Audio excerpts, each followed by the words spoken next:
بسم اللہ الرحمن الرحیم۔ ربیل کی شادی کو 15 سال بیت چکے تھے، مگر ابھی تک وہ اولاد کی نعمت سے محروم تھی۔ سسرال والوں کے طعنے اسے جینے نہیں دیتے تھے۔ اکثر اس کی نندیں اس کا دل جلانے کو اونچی آواز میں دعا مانگا کرتے، اے اللہ ہمیں ایک بھتیجی دے دے، چاہے گونگی بہری اپاہج ہی کیوں نہ ہو، کم سے کم میرے بھائی کا کوئی تو نام لیوا ہو۔ ربیل دل ہی دل میں کڑکتی رہتی، اللہ کے فیصلوں پر صبر شکر سے زندگی کے دن گزارنے لگی۔ آئے دن اسے یہی دھڑکا لگا رہتا کہ کب سراج نے چھوڑا یا کب اس نے دوسری شادی کی۔ سراج نے ربیل میں دلچسپی لینا چھوڑ دی اور نوکری کے سلسلے میں دوسرے ملک بیوی کو سسرال کے رحم و کرم پر چھوڑ کر چلا گیا۔ سسرال کے ظلم و ستم اور شوہر کی بے اعتنائی بڑھتی گئی۔ شوہر کی جدائی یا ان کی طرف سے دی گئی کوئی نہ کوئی دھمکی اس کا جگر چھلتی کر دیتی۔ ربیل کی ایک چھوٹی بہن تھی جو اس سے 8 سال چھوٹی تھی، جو 8ویں جماعت کی طالب علم تھی۔ ہنسنے کھیلنے پڑھائی کے دن تھے اس معصوم کے۔ ربیل کے شوہر نے بیوی پر دباؤ ڈالنا شروع کر دیا کہ تم نے تو مجھے اولاد نہیں دی اور میں نے پھر بھی تمہیں اپنے پاس رکھا۔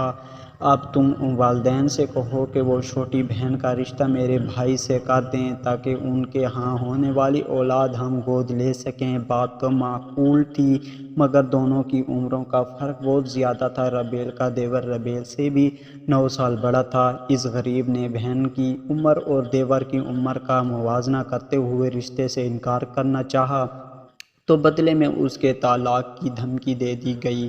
مرتا کیا نہ کرتا، اس کی معصوم بہن کی اس سے 17 سال بڑے مرد سے کم عمری میں ہی شادی کر دی گئی۔ سراج کی شیطانی دماغ نے شادی کے فوراً 1 ماہ بعد ہی چھوٹے بھائی کو اپنے پاس دبئی بلا لینے کا فیصلہ کیا، کیونکہ سراج بخوبی جانتا تھا کہ باپ بننے کی صلاحیت اس میں ہی نہیں تھی اور کئی اس نعمت سے میرا بھائی بھی محروم نہ ہو، لہٰذا اسے فوراً ہی بلا لیا جائے تاکہ عزت رہ جائے۔ ربیل اس طرح اب اس کی چھوٹی معصوم بہن بھی شوہر کی جدائی کا صدمہ دل سے لگائے بیٹھی تھی۔ اللہ کی کرنی کی صرف 1 ماہ میں ہی چھوٹی بہن کی خوشخبری سننے کو مل گئی۔ نندوں نے خبر سنی، بجائے خوش ہونے کے فوراً سے 14 سالہ بچی پر تہمت لگا دی کہ بھائی کی غیر موجودگی میں حاملہ ہونے والی بھابھی جانے کہاں سے منہ کالا کروا کے آئی ہے۔